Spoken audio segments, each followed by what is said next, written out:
At kaugnay pa rin ang balitang pagbabagyo, makasama naman natin si Emel Carrion para sa pag-uulat na nakalat mula sa mga Butuan City at Cagayan de Oro City. Kaugnay pa rin ang pananalanta ng Bagyong Pablo. Magandang tanghali, Emel.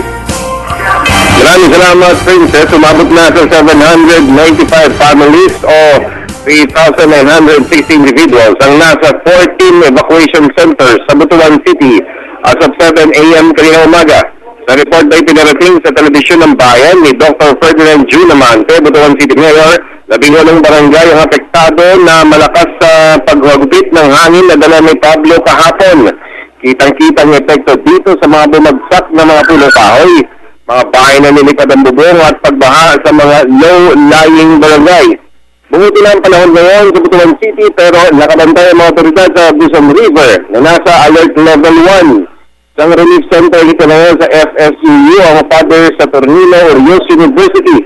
Dito na rin ang pwedeng padalahan ng mga donasyon at iba pang pagkain o damit na ipapaabot sa mga nasalanta ni Pablo.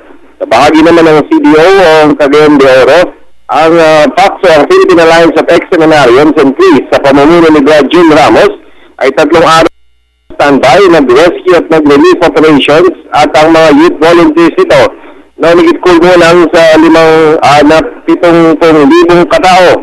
Ang Butuan City, bahagi ng Surigao del Sur. Malaking bahagi ng Surigao at CDO ang apektado ni Bagyong Pablo. Para sa telebisyon ng bayan, ako, si Emel Carrion.